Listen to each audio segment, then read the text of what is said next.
Halo, selamat malam rekan traders dan investor saham semua. Hari ini 27 Mei 2020. Saya mendapatkan beberapa pertanyaan ya mengenai saham ICBP. Ya, mungkin sama-sama kita ketahui bahwa saham ICBP ini selama 3 hari berturut-turut sudah mengalami penurunan. Mungkin hal ini membuat sebagian pelaku pasar yang memegang barang ini mungkin atau yang baru mau entry merasa bimbang nih. Sepertinya akan kemana? Apakah sudah murah atau belum gitu kan? Nah, saya tidak akan membahas mengenai akuisisi Pine Hill. Ya, Bapak Ibu bisa search sendiri, teman-teman bisa search sendiri di berbagai macam media atau channel. Sudah banyak yang membahas mengenai hal ini.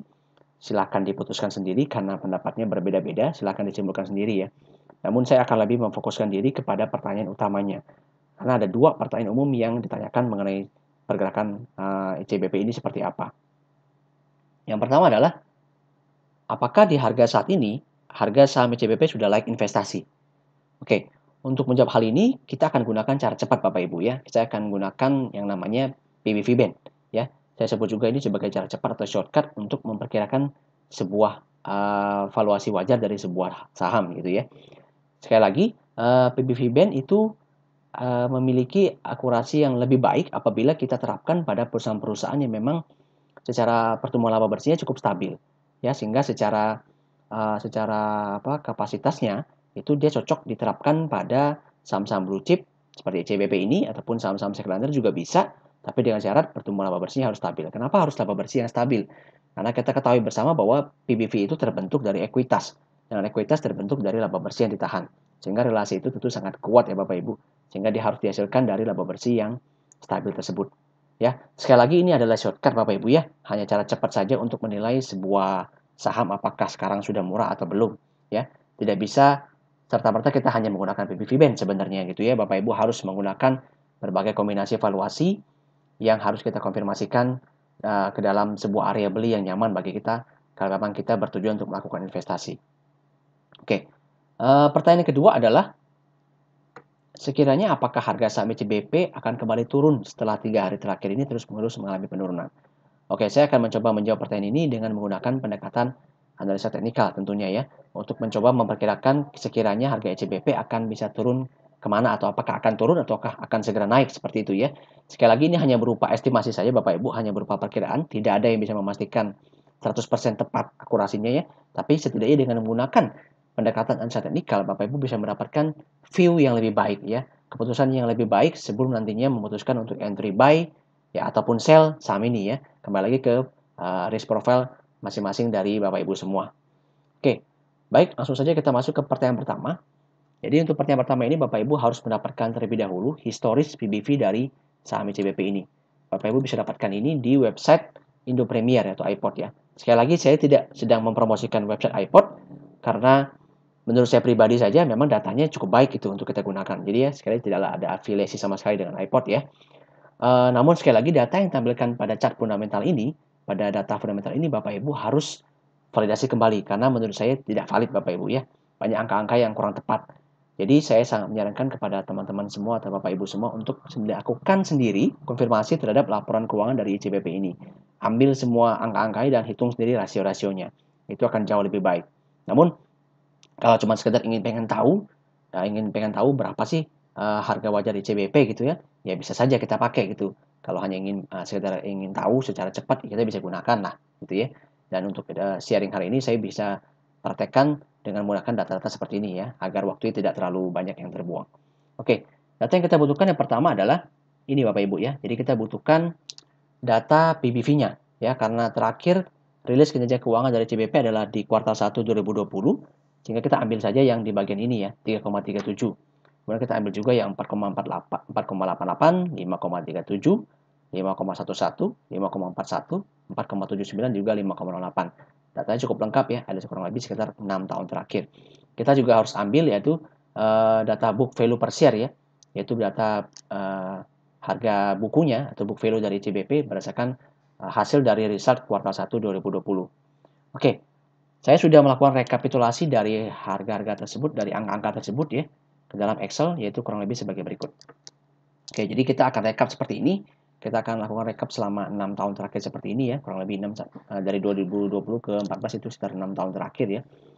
Nah, itu Bapak Ibu harus dapatkan angka ini, kemudian step berikutnya kita akan melakukan perhitungan average dan juga standar deviasinya atau nilai penyimpangannya, yaitu sebagai berikut.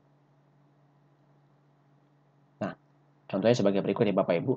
Jadi Bapak Ibu harus hitung dulu average price-nya, harga average-nya. Simple saja, dengan menggunakan rumus Excel yaitu average, Bapak Ibu bisa dapatkan harga rata-ratanya. Kemudian dengan menggunakan rumus standar deviasi dari Excel, Bapak Ibu juga bisa mendapatkan nilai penyimpangannya ya, yaitu sebesar 0,69. 6,9 untuk standar deviasi dan average 4,85 kurang lebih. Nah, data-data tersebut Bapak Ibu tempatkan ke dalam sebuah runtunan seperti ini ya. Jadi average-nya 4,85, kita ambil dari angka ya tadi, 4,85. Nah, untuk mendapatkan PBV band secara teori adalah memiliki area standar plus 1, standar deviasi plus 2, standar deviasi minus 1, standar deviasi minus 2. Di mana dipercaya secara teori, ketika sebuah saham menyentuh area standar deviasi plus 2, maka saham ini tidak lama lagi akan terkoreksi Bapak Ibu. Dan begitu juga sebaliknya kalau dia menyentuh standar deviasi minus 2, maka tidak lama lagi saham ini akan segera naik ya menuju ke standar deviasi minus 1. Teorinya seperti itu ya. Nanti kita lihat aplikasinya seperti apa. Jadi untuk mendapatkan standar deviasi plus 1 ini Bapak Ibu cukup menambahkan saja 4,85 ini dengan 0,69 ya. Yang di atas ditambahkan lagi dengan 0,69. Kemudian di bagian bawah ini juga Bapak Ibu tinggal mengurangkan saja dengan 0,69. Begitu seterusnya ya sampai dengan standar deviasi minus 2. Nah, tadi saya sudah singgung sedikit mengenai book value ya. Kita dapatkan dari data fundamental effort tadi adalah sebesar 2468 untuk book value dari ICBP sendiri. Dengan last PBV-nya pada kuartal 1 adalah 3,37. Dan juga last price pada penutupan hari ini adalah 8325. Oke, pertanyaannya apakah sudah murah atau belum dengan PBV 3,37? Oke, kita kembali lagi ke teori PBV band yang tadi. Di mana ketika saham menyentuh area standar deviasi minus 2, secara normally, saham itu kalau bergerak dalam range PBV band, dalam range channel PBV band secara historis, itu akan bergerak naik Bapak Ibu. Namun sepertinya, sekarang ini ICBP sedang mengalami sebuah kondisi ekstrim, ya, kondisi di luar dari jalur normalnya. Di mana 3,77 itu sudah di bawah dari 3,46 ya. Jadi dalam hal ini saya ingin membuat sebuah adjustment Bapak Ibu. Jadi kita harus memiliki intuisi bahwa ini kondisinya tidak normal, ya. Jadi kita pun harus melakukan sebuah adjustment. Nah, sedikit tips dari saya Bapak Ibu bisa melakukan adjustment itu dengan standar deviasi minus 3 gitu ya. Contoh seperti itu. Bebas aja sih.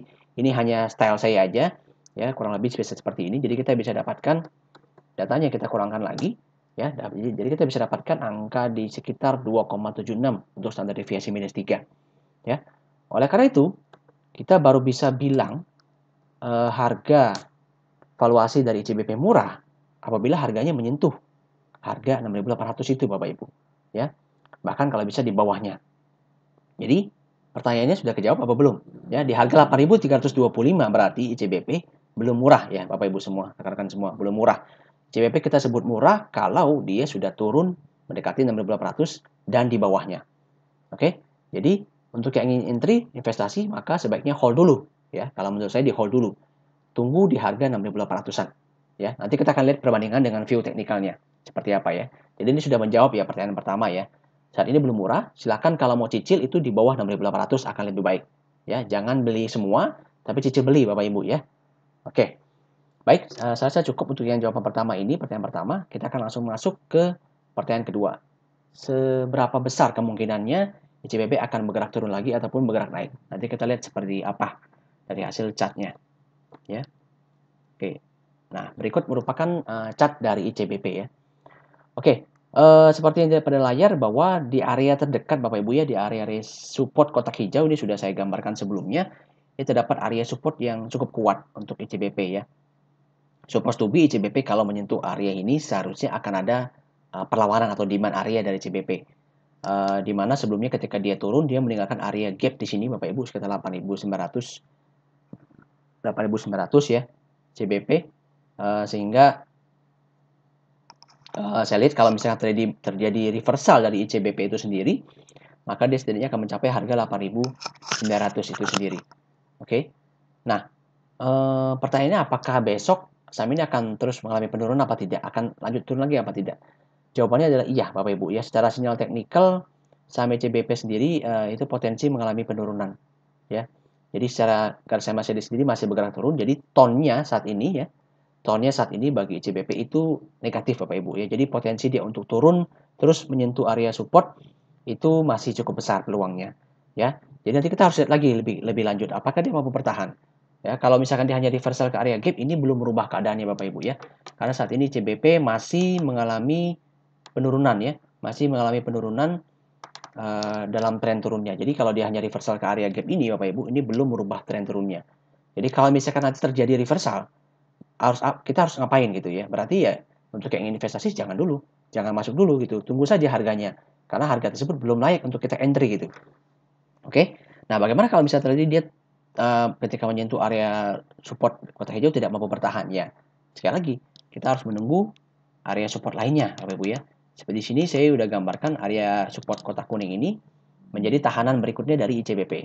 Ya, kembali lagi, ini adalah view dari technical ya. Area 7.500 menjadi area yang cukup kuat ya, yang akan menjadi area yang cukup kuat berikutnya bagi ICBP ya. Nah, kalau tadi kita lihat mengenai harga PBV band-nya yang 6.800 ke bawah ya, baru murah ya kita katakan ya. Jadi kalau dari view technical 7.500 ini dikatakan menjadi sebuah area yang cukup kuat ya. Jadi Bapak Ibu tinggal putuskan saja ya.